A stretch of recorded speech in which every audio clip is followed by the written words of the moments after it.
देखिए इसके बाद जो हम लोग का नेक्स्ट क्वेश्चन है वो क्या है, ठीक है। क्वेश्चन है, एक यूनिफॉर्म रॉड है वो वर्टिकल प्लेन में रखा हुआ है, ठीक है, और वो जो है एक हेमी स्फेरिकल बॉल में फिक्स है जिसका रेडियस जो है वो रॉड के लेंथ के इक्वल है, ठीक है। तो बोलता है कि लिमिटिंग इक्विलिब्रियम के केस में जो इंक्लाइनेशन होगा रॉड का, ठीक है, वो आपको बताना है। यानी इस तरह का अगर कोई रॉड है तो ये जो थीटा होगा सो हमको बताना है, ठीक है। ये देखिए क्वेश्चन हम लोग कर चुके हैं और वही क्वेश्चन है, ठीक है, जो हम लोग इससे जस्ट पहले किए थे। मेरा जो आप पीछे वीडियो देखे हैं तो उसी को आप देखिए, जैसे ये जो था हम लोग का क्वेश्चन, ठीक है, जिसमें ये फिगर बना था। तो सेम सिचुएशन है कि रॉड था, ठीक है, हेमी स्फेरिकल बॉल में रखा हुआ था और यहाँ पे ये 2 अल्फा एंगल बना रहा था, ठीक है। अब बोल रहा है ना कि रॉड जो है उसका जो लेंथ है वो क्या है, रेडियस के इक्वल है। तो ये देखिए ये मेरा रेडियस था, ये भी मेरा रेडियस, ठीक है, और ये रेडियस के इक्वल। तो ये पहले तो ये दोनों इक्वल था, इस क्वेश्चन में ये तीनों इक्वल हो जाएगा। तो अगर ये तीनों इक्वल हो गया तो क्या हो जाएगा, ये हम लोग का केस हो जाएगा इक्विलेटरल ट्रायंगल का, ठीक है। तो वही देखिए आपको बताना है। तो ये क्या केस हो जाएगा, ये हो गया आपका ये भी इक्वल, ये भी इक्वल, ये भी इक्वल। तो ये हो गया आपका इक्विलेटरल ट्रायंगल, ठीक है, ए ओ बी, ये हम लोग का क्या हो गया, इक्विलेटरल ट्रायंगल। तो पहले आपको वो क्वेश्चन करना पड़ेगा, अगर ये क्वेश्चन आता है तो पहले आप वो क्वेश्चन कर लें, ठीक है, और उससे आप रिजल्ट निकाल लें, ठीक है। तो आप रिजल्ट निकाल लेंगे तो जो रिजल्ट हम लोगों को मिला था वो क्या मिला था, तो उसके आगे मैं बढ़ा रहा हूँ, ठीक है। तो हम लोग का जो एंगल ऑफ इंक्लिनेशन आया था, क्या आया था, we have angle of inclination, ठीक है। जो लास्ट क्वेश्चन था उसका रिजल्ट क्या था, उसका रिजल्ट था देखिए ये ना, 2 tan theta equal to 2 sin 2 lambda cos alpha plus cos lambda, ठीक है, ये था, ओके। तो आइए यहीं से हम लोग करेंगे। तो हम लोग क्या लिखेंगे, we have angle of inclination theta as 2 tan theta is equal to 2 sin 2 lambda divided by cos alpha plus cos lambda, ठीक है, ओके। अब देखिए इस केस में क्या होगा हम लोग का, इन दिस केस, ठीक है, यहां तक तो आप ले आएंगे। अब यहां से आपको शुरू करना है, ठीक है, आगे कि ये जो केस दिया हुआ है तो इसमें क्या है, ये हमारा जो ट्रायंगल है ओ ए बी वो क्या हो गया, ये हो गया आपका इज इक्विलेटरल ट्रायंगल, ठीक है, इक्विलेटरल ट्रायंगल। और इक्विलेटरल ट्रायंगल में जो हर एंगल होता है वो क्या होता है, 60 डिग्री होता है, ठीक है। तो इसलिए हम लोग का जो यहाँ पे 2 अल्फा है वो क्या हो जाएगा, वो हो जाएगा 60 डिग्री, ओके। तो आपका अल्फा कितना मिल जाएगा, तो आपको अल्फा मिल जाएगा 30 डिग्री, ओके। तो अल्फा हमको क्या मिल गया, 30 डिग्री मिल गया, ओके, क्लियर है। अच्छा, अब इसके बाद देखिए अल्फा 30 डिग्री हो गया तो इसको हम यहाँ पे पुट कर देंगे, हाँ, इक्वेशन 1 में, ठीक है। तो और साइन जो 2 लेमडा है तो यहाँ पे हमको देखिए म्यू में प्रूफ करना है, ठीक है। तो हम लोग टैन का जो फॉर्मूला है वो इस्तेमाल कर लेते हैं, ठीक है। टैन का फॉर्मूला क्या होता है, म्यू इक्वल टू होता है टैन लेमडा, ठीक है, एंड सिंस क्या होता है हमारा टैन लेमडा इक्वल टू होता है म्यू, ठीक है। तो देखिए हम लोग क्या करेंगे, हम लोग लिखेंगे देयरफॉर 1 इम्प्लाइज, 1 से क्या कर सकते हैं, 1 से हम लोग कर सकते हैं, ठीक है, क्या 2 tan theta equal to 2 sin 2 lambda. तो यहाँ पे आप साइन का फॉर्मूला tan में कन्वर्ट कर दीजिए, ठीक है। तो sin 2 लेमडा क्या होता है, 2 tan lambda by 1 plus tan square lambda, ठीक है, ट्रिगोनोमेट्री का फॉर्मूला है। अच्छा, डिवाइडेड बाई नीचे क्या हो गया, कॉस अल्फा, अल्फा हो गया आपका 30 डिग्री, ठीक है, क्लियर है। अच्छा, फिर इसके बाद है मेरा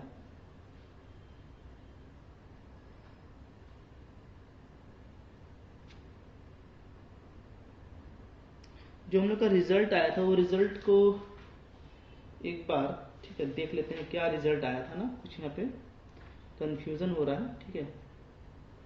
वो जो रिजल्ट आया था हम लोगों का, वो क्या रिजल्ट था?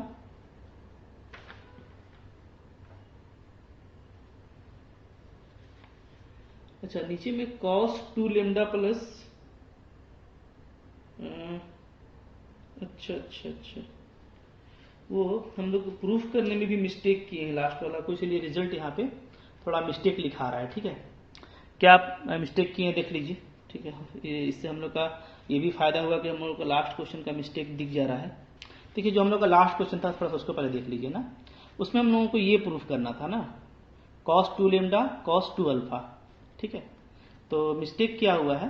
मिस्टेक देखिए ये हुआ है कि यहाँ पे जो फॉर्मूला लगाए हैं cos A into cos B का, ठीक है, बल्कि ऊपर 2 से मल्टीप्लाई किए, नीचे भी 2 से मल्टीप्लाई किए हैं। देखिए होता क्या है फॉर्मूला, आपका फॉर्मूला होता है 2 cos A into cos B होता है cos A plus B plus cos A minus B, ये होता है फॉर्मूला। ठीक है, तो यहाँ पे जो अप्लाई किए हैं, जैसे 2 तो ऊपर भी मल्टीप्लाई किए तो नीचे भी 2 आ गया, तो यहाँ पे हम लोग cos A प्लस बी, ये 2 लगा दिए हैं, ये एक्स्ट्रा हो गया। ठीक है, यहाँ भी 2 नहीं होगा, हाँ, इसको आप सुधार लीजिएगा जा करके। ठीक है, जो आपका पीछे का वीडियो है वहाँ से जाकर सुधार लीजिएगा। तो ये देखिए, ये आपका 2 अल्फा आएगा, ये आपका 2 लेमडा आएगा। ठीक है, cos 2 alpha plus cos 2 lambda. ठीक है, क्या आएगा? 2 tan theta equal to 2 sin 2 lambda by cos 2 alpha plus cos 2 lambda. और यही हमको प्रूफ करना था। ठीक है, हम लोग का थोड़ा जल्दी जल्दी में मिस्टेक हुआ होगा। ओके, तो यही प्रूफ करना था। तो ये रिजल्ट है cos 2 lambda plus cos 2 alpha. ठीक है, यहाँ पे भी देखिए वही रिजल्ट लगाएंगे, तो यहाँ पे क्या हो जाएगा? cos 2 alpha cos 2 lambda. Clear है? ठीक है, अच्छा, अब देखिए, तो अल्फा 30 डिग्री है, तो 2 अल्फा क्या हो जाएगा? 60 डिग्री हो जाएगा ना, cos 60 डिग्री। ओके, प्लस ये cos 2 लेमडा को, इसको भी आप म्यू में tan में चेंज कीजिए, तो क्या लिखेंगे फॉर्मूला? cos 2 थीटा का फॉर्मूला होता है 1 minus tan square theta by 1 plus tan square theta. ठीक है, ये होता है। ओके, अब सही हो गया। चलिए, अब यहाँ से हम लोग का क्या आ जाएगा? यहाँ से हम लोग का आ जाएगा 2 tan थीटा इक्वल टू, ठीक है, देखिए अब tan लेमडा का जो वैल्यू है वो म्यू डाल दीजिए। ठीक है, और cos 60 आपका 1/2 होता है, इसको पुट कीजिए, तो ऊपर में देखिए 2 2 या पहले तो 4 हो जाएगा। ठीक है, और tan लेमडा यानी आपका म्यू, ठीक है, और डिवाइडेड बाय cos 60 यानी 1/2 प्लस, अच्छा यहाँ पे ध्यान दीजिए, ये तो मेरा एलसीएम में कट जाएगा ना, लेकिन यहाँ पे ये क्रॉस होगा। ठीक है, तो क्या होगा? 1 प्लस tan स्क्वायर लेमडा यानी 1 प्लस म्यू स्क्वायर, ऐसे कर दीजिए। ठीक है, और प्लस यहाँ पे क्या हो जाएगा मेरा? यहाँ पे हो जाएगा 1 माइनस म्यू स्क्वायर। क्लियर है? ठीक है, ओके, अच्छा, यहाँ पे ही कर लेते हैं काम। क्या हो जाएगा बताइए? ऊपर ये चला जाएगा 2, तो हो जाएगा ये 8 म्यू। ठीक है, और नीचे क्या आ जाएगा बताइए? 1 प्लस म्यू स्क्वायर और 2 माइनस 2 म्यू स्क्वायर, यानी आज का आपका आ जाएगा 3 माइनस म्यू स्क्वायर। ठीक है, जो रिजल्ट लाना था ना वो देखिए बिल्कुल चला आ रहा है। हाँ, अब यहाँ पर थोड़ा सा एक काम और कर लेते हैं। क्या आ गया? 2 tan थीटा इक्वल टू आ गया आपका 8 mu by 3 minus mu square. ये 2 से ये कट जाएगा, 4 हो जाएगा। अब थीटा को इधर ले आइए, तो क्या आ जाएगा? tan inverse 4 mu by 3 minus mu square. यही प्रूफ करना था। ठीक है, ओके, तो ये आपका रिजल्ट से प्रूफ हो जाएगा। इससे फायदा हुआ कि आपका जो पिछला क्वेश्चन था उसमें जो एक मिस्टेक हो गया था वो भी आप ठीक कर लिए। क्लियर है? ठीक है, अच्छा, तो ये बिल्कुल पिछले क्वेश्चन पर बेस्ड था, सिर्फ थोड़ा सा चेंज किया था इस क्वेश्चन में, तो उस क्वेश्चन को चेंज करके हम लोग इसको फिर ऐसे कर लेंगे। ठीक है ना? अच्छा, अब देखिए इसके बाद फिर नेक्स्ट क्वेश्चन हमारा क्या है? नेक्स्ट क्वेश्चन है a rod resting on a rough inclined plane whose inclination alpha to the horizon is greater than angle of friction lambda is free to turn about one of its end which is rotate to plane which is attached to the plane, ठीक है, so that for equilibrium the greatest possible inclination of rod to the line of greatest slope is sin inverse tan lambda cos alpha, ठीक है। तो इस पे अब हम लोगों को काम करना है, क्लियर है। तो देखिए ये थोड़ा सा सिचुएशन आपको हम समझा देते हैं, इसलिए कि अगर आप सिचुएशन समझ जाएंगे ना तो आपको उसमें ज़्यादा दिक्कत नहीं होगा, ठीक है। देखिए क्या है ना कि यहाँ पे एक रॉड रखा हुआ है, जैसे देखिए फिगर हम बनाए हैं यहाँ पे, जैसे जो इंक्लाइनेशन प्लेन हम लोग लेते थे ना सीधा, जैसे मान लीजिए हम लोग कैसे करते थे कि हम लोग बोल देते थे कि ये हम लोग का इंक्लाइनेशन प्लेन है, ठीक है, और ये हॉरिजॉन्टल से एंगल बना रहा है, इस तरह से हम लोग लेते थे। तो यहाँ पे भी वही चीज़ है, लेकिन जो इंक्लाइनेशन प्लेन है आपका ये मतलब कि जो प्लेन है उसको अच्छे से दिखाना पड़ेगा, इसलिए कि इस प्लेन पर, ये जो प्लेन है इस प्लेन पर एक रॉड रखा हुआ है। तो देखिए ये प्लेन है, प्लेन वही है, ग्रीन कलर से हम इसको कलर किए हैं, ठीक है। इस पर रॉड जो है ए बी रखा हुआ है। तो रॉड ए बी को ऐसे रखा गया है कि वो एक पॉइंट से क्या कर सकता है, स्लिप कर सकता है इस तरफ, समझे ना। जैसे इंक्लाइन प्लेन है तो इस पर ऐसे स्लिप कर सकता है, ओके। तो यहाँ पे वही सिचुएशन है कि ये यहाँ पे स्लिप कर सकता है, ठीक है, ओके। तो अब देखिए ये जो रॉड है, तो रॉड को ऐसा रखा गया है, तो कुछ बातें जो पहले से तय हैं, जैसे मान लीजिए कि ये पॉइंट मेरा ए हो गया, ठीक है, और रॉड मेरा कैसा रखा हुआ है, रॉड मेरा ऐसा रखा हुआ है, देखिए ऐसा, ठीक है, क्लियर है। तो चूंकि रॉड मेरा प्लेन पे रखा हुआ है, बात समझ में आ रही है, तो जो नॉर्मल मेरा अप्लाई होगा, ठीक है, तो वो किस पे होगा, वो आपका प्लेन, ये इंक्लाइन प्लेन के परपेंडिकुलर होता है नॉर्मल, ठीक है ना, कांटेक्ट पे, ओके। तो हम लोग इसको कैसे करेंगे, देखिए हम लोग इसको ऐसे करेंगे, आर को यहां पे दिखा देंगे, ठीक है। और जो एम जी दिखाते थे हम लोग, जो तरीका था हम लोग का, जैसे वेट मान लीजिए मेरा डब्ल्यू मेरा वेट है, ठीक है। तो इधर ये अल्फा है, तो ये क्या होता था, ये होता था डब्ल्यू साइन अल्फा, और ये क्या होता था मेरा, ये होता था मेरा डब्ल्यू कॉस अल्फा, ये वाला इस आर के पैरेलल में डब्ल्यू कॉस अल्फा, ठीक है। तो ये चीज देखिए वही है, बस हम फिगर इसलिए बताए हैं आपको कि फिगर में आपको सिचुएशन समझ में आए कि रॉड देखिए ऐसे रखा हुआ है और ऐसे टर्न कर सकता है, ठीक है। अब यहाँ में दो तीन चीजें इंपॉर्टेंट है। पहले कि रॉड जो है बोलता है वो इंक्लाइनेशन से एंगल बना रहा है, ये प्लेन मेरा है, प्लेन से एंगल थीटा पे बना रहा है, ठीक है, और ये इसे रोटेट कर सकता है, ठीक है। और इंक्लाइनेशन का वही एंगल है अल्फा जो आपको यहाँ पे दिख रहा है, ठीक है, ओके। तो अब देखिए जो चीजें इंपॉर्टेंट हैं, जो मेरा फ्रिक्शन है, वो फ्रिक्शन क्या होता है, फ्रिक्शन जैसे मेरा म्यू आर, तो म्यू आर जो है वो आपका मोशन के अगेंस्ट लगता है, ठीक है, परपेंडिकुलर टू, जैसे आपका रॉड मूव कर रहा है, देखिए रॉड है, ठीक है, ये रॉड मेरा इधर मूव कर सकता है, इधर स्लिप कर सकता है, ठीक है, पॉइंट ए के अबाउट में, तो मेरा फ्रिक्शन उसके उल्टा लगेगा और ये रॉड पे परपेंडिकुलर होगा, ये ध्यान दीजिएगा। आर जो है तो होता है, देखिए ये क्या होता है, ये आपका प्लेन के परपेंडिकुलर होता है, जैसे यहाँ पे भी आपको दिख रहा है, आर है मेरा प्लेन पे परपेंडिकुलर होगा, यहाँ पे वही दिखाए हैं, ठीक है। म्यू आर रॉड पे परपेंडिकुलर होगा, क्लियर है, ठीक है। और जो मेरा वेट है वो कहाँ लगता है, वो लगता है मेरा, अगर रॉड है तो उसके सेंटर पे लगेगा, यानी सेंटर ऑफ ग्रेविटी पे। तो देखिए ये जो रेड वाला है ये वेट लगा हुआ है, ठीक है। क्योंकि ये प्लेन है तो जो 3D फिगर है वो इस तरीके से नीचे की तरफ दिखेगा, बीच में तो दिखेगा नहीं, छिप जाएगा प्लेन से। तो जी पे जो लगा है वो देखिए ये वेट है, ठीक है, ओके। तो ये सारा चीज समझ में आ गया आपको। अब डब्ल्यू को करेंगे तो वो उसी तरीके से जो पहले करते थे, तो डब्ल्यू का डब्ल्यू का जो आपका रिजोल्यूशन है वो इधर होगा और इधर होगा, ये तो सेम है, वही चीज है, ठीक है, ओके। अच्छा, डब्ल्यू साइन अल्फा को हम यहाँ पे ला करके इसके पैरेलल में ऐसे कर दिए हैं, क्योंकि हमको यहाँ पे टॉर्क निकालना है, इसलिए कि रॉड मेरा अबाउट टू रोटेट है। तो जब भी रोटेशन का बात आता है तो हम लोग वहाँ पे क्या करते हैं, अगर इक्विलिब्रियम है तो टॉर्क को जीरो कर देंगे ताकि वो ऐसा ही ठहरा हुआ रहे। और हमको यहाँ पे इक्विलिब्रियम का बात करना है, ठीक है, कि ऐसे केस में भी रॉड मेरा ठहरा रहे, मतलब स्लिप ना करे, तो हम टॉर्क निकालेंगे अबाउट ए और उसको जीरो कर देंगे, ठीक है। जो फोर्सेज है वो आपको समझ में आ गया। नॉर्मल रिएक्शन आपको याद रखिएगा, ये प्लेन के परपेंडिकुलर लेना है, फ्रिक्शन आपको रॉड के परपेंडिकुलर लेना है, ठीक है। सेंटर ऑफ ग्रेविटी से आपका डब्ल्यू पास करेगा, वेट, उसका आप रिजोल्यूशन करेंगे, ठीक है। तो डब्ल्यू कॉस अल्फा जो है हमारा, ठीक है, वो तो ऐसे हो जाएगा, डब्ल्यू साइन अल्फा को हम देखिए यहाँ पे ग्रेविटी के पैरेलल में, चूंकि ये जो इसका पूरा लाइन ऑफ एक्शन यही है ना डब्ल्यू साइन अल्फा का, ये पूरा डब्ल्यू साइन अल्फा का क्या है, लाइन ऑफ एक्शन है। तो हम इस पैरेलल फोर्सेस इक्वल होते हैं, तो हम इसी फोर्स को जो है यहाँ पे दिखाए हैं सेंटर ऑफ ग्रेविटी से पास करता हुआ, ठीक है, ताकि हमको टॉर्क निकालने में आसानी हो।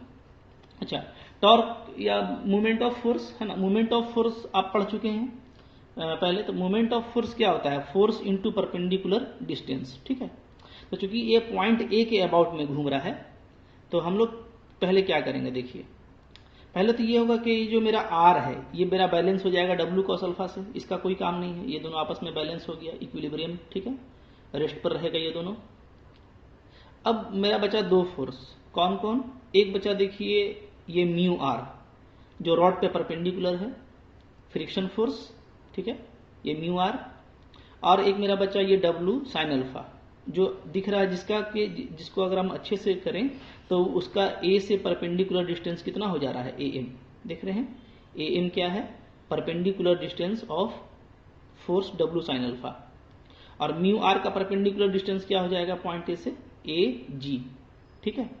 तो इसका और इसका, इन दोनों का क्या मिलेगा? मूवमेंट मिलेगा, ठीक है, ओके, पॉइंट ए के अबाउट में, क्लियर है। तो इक्विलिब्रियम होने के लिए क्या जरूरी है कि इन दोनों का जो मूवमेंट है वो आपस में बैलेंस हो जाए। अब देखिए मूवमेंट दोनों का अपोजिट डायरेक्शन में होगा, जैसे म्यू आर को अगर आप देखिएगा और ए की तरफ आप घुमाइएगा, ठीक है, तो इसका मूवमेंट आपको इधर से मिल रहा है, इस डायरेक्शन में, ठीक है। और डब्ल्यू साइन अल्फा देखिए इधर है, इस तरफ, और इसके लिए पॉइंट इधर है। तो यहीं पे अगर हम फोर्स को दिखा दें, चूंकि एरो मेरा क्या है, ऐसे एरो जा रहा है, तो यहीं पे अगर आप एरो को देखिएगा ऐसे करके, यहीं पे एरो को, तो इसका जब हाथ घुमाइएगा तो कैसे आएगा, देखिए ऐसे आ जाएगा, ठीक है, एरो के हिसाब से। तो इसका जो मिलेगा वो ऐसा मिलेगा डब्ल्यू साइन अल्फा का, ठीक है। तो दोनों इक्वल और अपोजिट डायरेक्शन में है, ठीक है, तो बैलेंस हो जाएगा, क्लियर है। तो हम लोग यहाँ पे यही काम करने वाले हैं। तो फिगर एग्जाम में इतना हैवी बनाने की जरूरत नहीं है, ये हम समझाने के लिए बनाए हैं।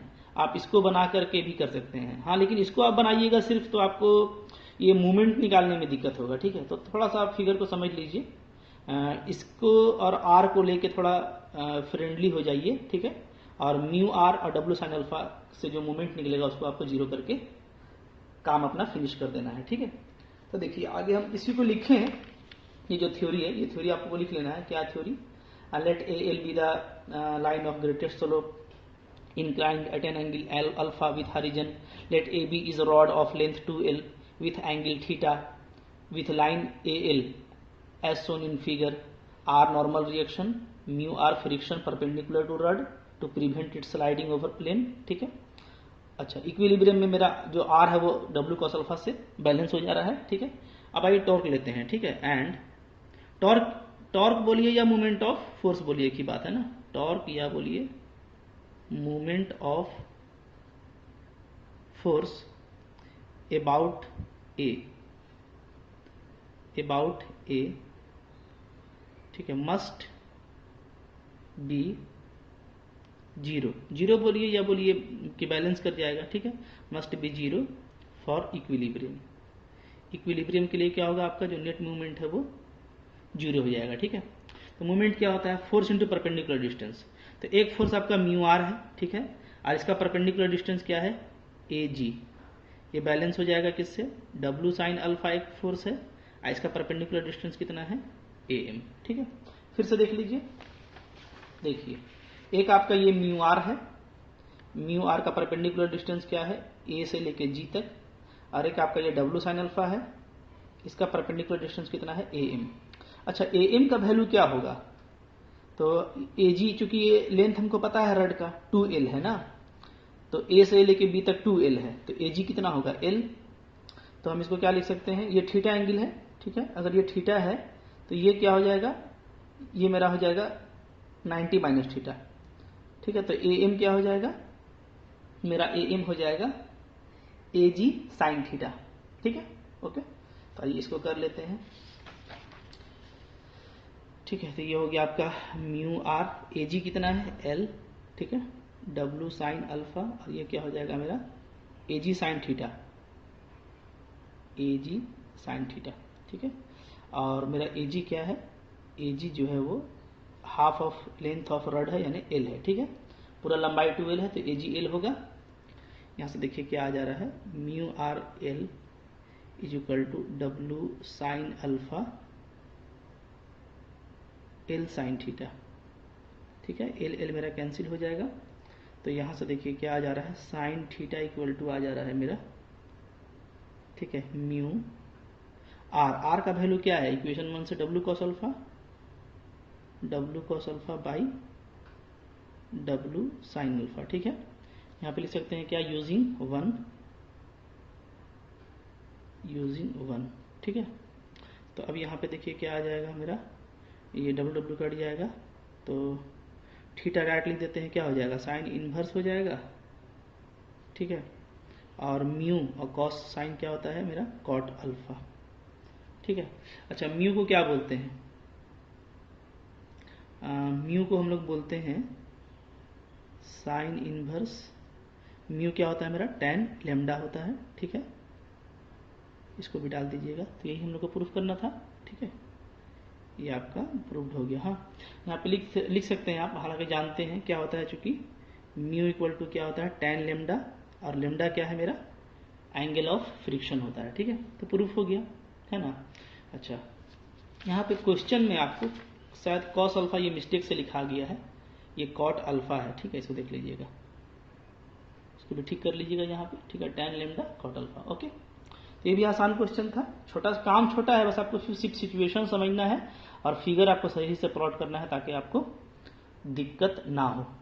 ठीक है, ओके, कोई दिक्कत नहीं होगा। ये अल्फा एंगल है, तो हम यहाँ पे ऐसे दिखाए हैं, अगर आप W को यहाँ से करेंगे तो ये भी अल्फा हो जाएगा, तो ये 90 डिग्री है, 90 माइनस अल्फा हो जाएगा, फिर ये आपस में 90 है तो ये अल्फा हो जाएगा, तो यहाँ पे ऐसे निकाले। ठीक है, हालांकि इसको अगर डायरेक्ट आप यहाँ पे ला कर देखिएगा तो वही चीज़ आएगा जो हम लोग पहले से करते आए हैं। ठीक है, ओके। अच्छा, देखिए इसके बाद कुछ और हमारे पास क्वेश्चन है, उसको भी देख लेते हैं। आइए देखिए, क्वेश्चन है, क्या है question, a sphere whose radius is a and whose centre of gravity is at a distance c from centre, ठीक है, rest in limiting equilibrium on a rough inclined plane at an angle alpha to the horizon, so that it may be turned through an angle 2 cos inverse a sin alpha by c and still in equilibrium। ठीक है, देखिए ये question थोड़ा सा है समझने वाला, और इसमें भी सिर्फ फिगर का दमखम है और फिर बहुत आसान है क्या कि एक जो है आपका बॉल है, ठीक है, स्फीयर है, रेडियस a का इस तरह का है। ठीक है, देख रहे हैं, ये इंक्लाइन प्लेन पर रखा हुआ है, तो बोलता है कि इसका जो सेंटर ऑफ ग्रेविटी है, यानी जो सेंटर ऑफ ग्रेविटी आप समझते हैं जिसमें टोटल मास सेंटर्ड रहता है, माने इसका जो टोटल वजन है वो इस g पर है, और g जो है वो सेंटर से c दूरी पर है, जैसा हम आपको दिखाए हैं। ठीक है, ओके, क्लियर। तो आपको जब फिगर बनाना है तो ये ध्यान देना है कि कॉन्टेक्ट पर आपको R लग जाएगा, नॉर्मल कंपोनेंट। ठीक है, और W तो हमेशा हमेशा मेरा कहाँ से पास करेगा, ग्रेविटी से पास करेगा, याद रखिए, क्योंकि ग्रेविटी में टोटल मास होता है जमा। ठीक है, तो जो सेंटर ऑफ ग्रेविटी G है वहां से मेरा W जस्ट वर्टिकल डाउनवर्ड होगा। ठीक है, इसका आप रिजोल्यूशन करिएगा तो वही आएगा जो पहले आता था, W cos अल्फा इधर और W sin अल्फा इधर। ठीक है, अब देखिए, चूंकि टोटल मास इसका यहाँ पे सेंटर्ड है और ये है क्या, प्लेन पर, इंक्लाइन प्लेन है, तो मास इधर भारी है, सोचिए इधर मतलब कि सारा मास यहाँ पे सेंटर है, यानी इस तरफ का हिस्सा भारी है, तो ये क्या होगा, ये इधर स्लाइड करेगा। ठीक है, इधर की तरफ, नीचे की तरफ, चूंकि भार इधर है तो ये जी चाहेगा कि हम थोड़ा सा ऊपर जाए ना, चूंकि जो है बाई सिमेट्री अगर आप देखिएगा तो जी थोड़ा मूव करना चाहेगा, तो वही बोलता है कि ये टर्न करेगा। क्वेश्चन में क्या बोल रहा है कि ये एक स्मॉल एंगल से जो है टर्न करेगा, may be turn through an angle this, और टर्न करने के बाद भी ये इक्विलिब्रियम में ही रहे, तब आपको बताना है कि इतना ही एंगल से टर्न कर सकता है। ठीक है, तो फिगर 2 में हम वही दिखाए हैं कि टर्न कर गया, आफ्टर टर्न। ठीक है, ये बिफोर टर्न है, कह सकते हैं आप, बिफोर टर्न। ठीक है, जब टर्न कर जाएगा तो थोड़ा सा चेंजिंग आएगा। देखिए क्या चेंजिंग आएगा, जो जी था वो थोड़ा ऊपर शिफ्ट हो जाएगा, नया पोजीशन इसका आ गया क्या, जी डैश। टर्न कर गया थीटा एंगल से, ठीक है, क्लियर। अच्छा ध्यान दीजिएगा आप, पहले तो यहाँ पे देखिए कि ये अगर अल्फा एंगल है तो ये भी एंगल अल्फा होगा। कैसे, ये अल्फा हुआ तो ये मेरा कितना होता है 90 माइनस अल्फा, ये तो 90 है तो ये 90 माइनस अल्फा होता है, तो ये फिर अल्फा हो गया क्योंकि ये आपस में 90 डिग्री है, ठीक है, नॉर्मल है। तो अब ये अल्फा है तो ये भी अल्फा होगा, तो यहाँ पे ये भी एंगल क्या होगा अल्फा, ठीक है, क्योंकि वही चीज है। तो अब देखिए जब टर्न कर जाएगा ना, तो टर्न करने के बाद भी ये इक्विलिब्रियम में रहे, यानी गिरे नहीं। इसके लिए क्या जरूरी है, इसके लिए जो जरूरी है वो आपको याद रखना है, ठीक है। पहले तो देखिए आर जो है नॉर्मल कंपोनेंट मेरा, ठीक है, वो मेरा क्या है, वो मेरा उसी डायरेक्शन में होगा जैसे पहले था, मतलब कि कांटेक्ट के परपेंडिकुलर, ठीक है, इंक्लाइन प्लेन के परपेंडिकुलर। अच्छा वेट, अब चूंकि नया पोजीशन जो ग्रेविटी का है वो जी डैश है, तो मेरा जो वेट है वो जी डैश पे लगेगा, ठीक है। और हम देखिए इसी पर एक फोर्स एस वेक्टर लगाए हैं। ये फोर्स एस वेक्टर क्या है, तो आपको पता है कि जब भी कांटेक्ट होता है तो कांटेक्ट पॉइंट पर क्या होता है, रिजल्टेंट कांटेक्ट फोर्स होता है, ठीक है।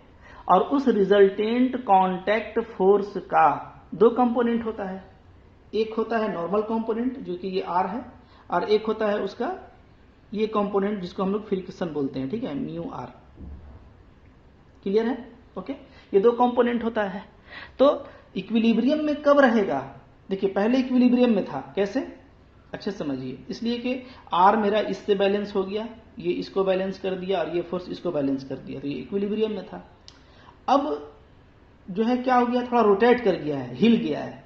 अब इक्विलिब्रियम में होने के लिए क्या जरूरी है, तो वही चीज कि आर मेरा डब्ल्यू कॉस अल्फा से बैलेंस हो, जैसे पहले बैलेंस होता था, ठीक है, ओके। अच्छा, और अगर ये काम नहीं, मतलब कि हो सकता है कि ये गड़बड़ हो, तो क्या होगा, जो रिजल्टेंट मेरा हो जाएगा एस, जो रिजल्टेंट है आर का और म्यू आर का, वो डायरेक्ट डब्ल्यू को बैलेंस कर लेगा। तो अगर वेट को ये बैलेंस कर लेता है तो फिर ग्रेविटी इसको नीचे की तरफ पुल नहीं करेगा, नीचे की तरफ खींचेगा नहीं, ठीक है।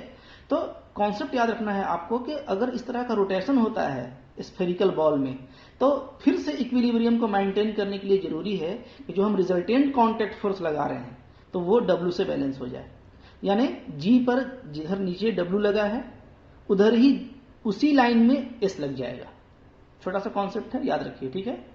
अब इक्विलिब्रियम के लिए क्या होगा, जी डैश में नीचे जहां डब्ल्यू लगा है उसी के ऊपर में एस लग जाएगा, रिजल्टेंट कांटेक्ट फोर्स, ठीक है। क्या है ये मेरा, ये है मेरा रिजल्टेंट कांटेक्ट फोर्स, ठीक है। तब अब मेरा आर और म्यू आर का अब काम नहीं रहा।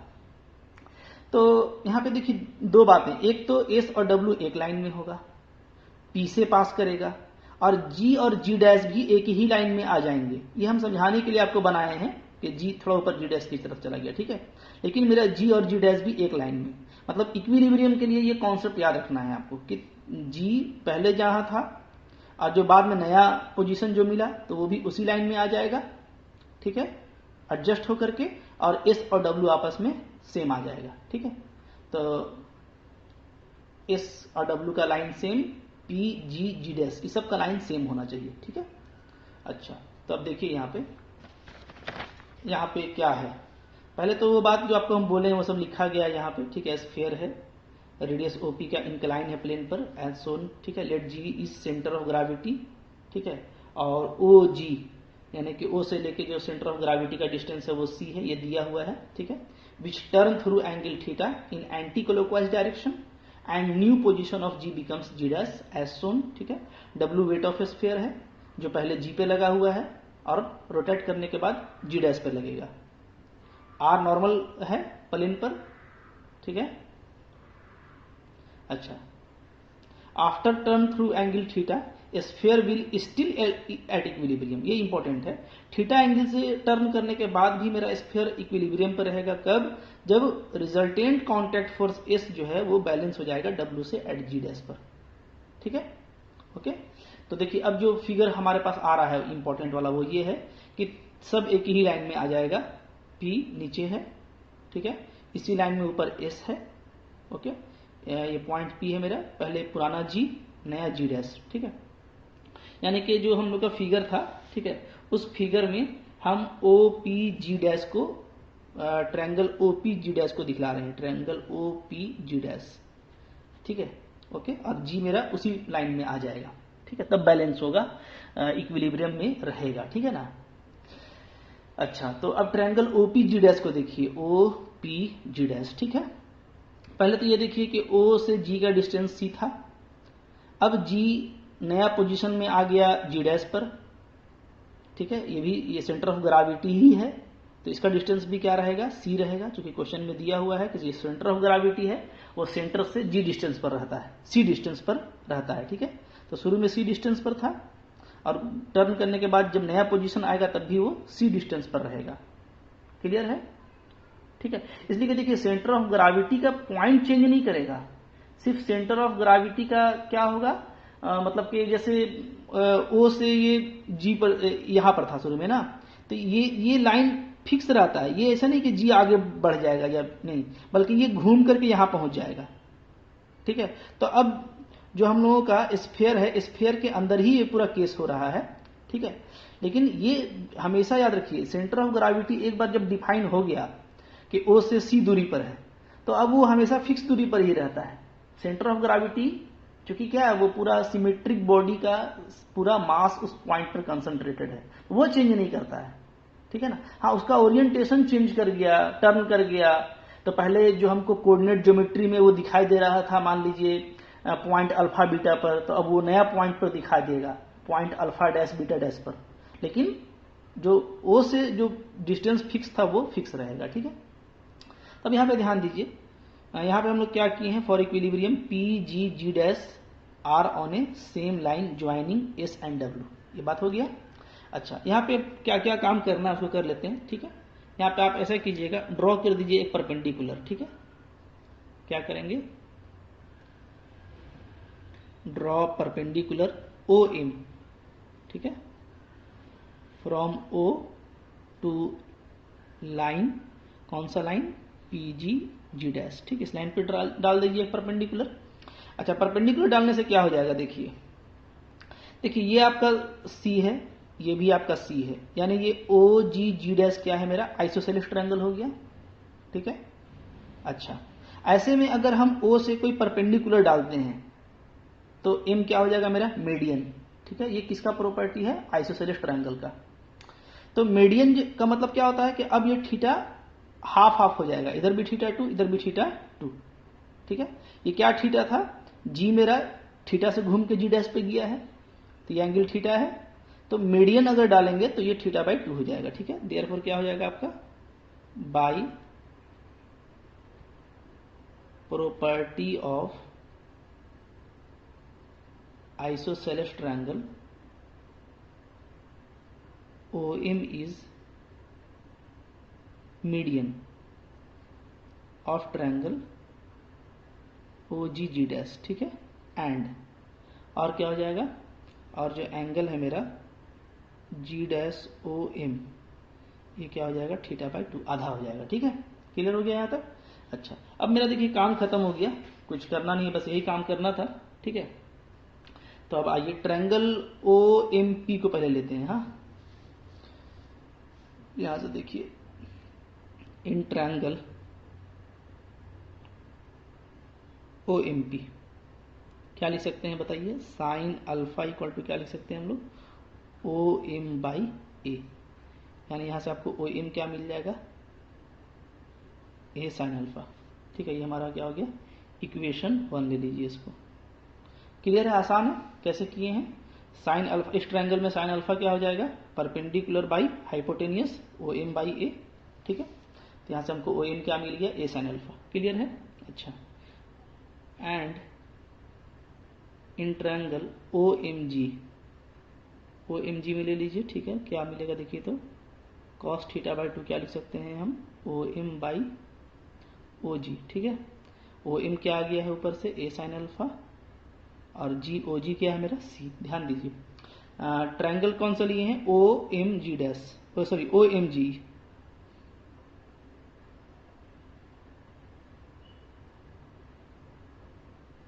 अच्छा हाँ, ओ एम का वैल्यू मेरे को मिला हुआ है, ठीक है ना। तो हाँ ठीक है, इससे भी काम कर सकते हैं, इससे भी काम कर सकते हैं, कोई दिक्कत तो नहीं है। ठीक है, तो इसमें हम लिए हैं, ये भी तो θ/2 ही होगा। क्या हो जाएगा, OMG में cos θ/2 इज इक्वल टू, ठीक है, बेस यानी OM बाई हाइपोटेनियस यानी OG, और OG का वैल्यू क्या है, C है। ठीक है, ओके, तो ये आ गया हम लोग का। अब देखिए जो प्रूफ करना था वो हम लोग का काम हो गया है। यहाँ से θ/2 मेरा क्या आ जाएगा, cos inverse A sine alpha by C। ठीक है, तो थीटा क्या लिख सकते हैं, थीटा लिख सकते हैं हम लोग 2 cos inverse A sine alpha by C। तो यही प्रूफ करना था कि यही एंगल है जिस एंगल से मूव करने के बाद भी, टर्न करने के बाद भी क्या होगा, मेरा जो स्फीयर है वो इक्विलिब्रियम में रहेगा। ठीक है, हेंस प्रूफ। ठीक है, ज़्यादा लिखने की जरूरत है नहीं, हेंस प्रूफ्ड। देख लीजिए इसको। ठीक है, कुछ और 2-3 इंपॉर्टेंट क्वेश्चन है फ्रिक्शन का, उसको हम लोग नेक्स्ट वीडियो में करेंगे।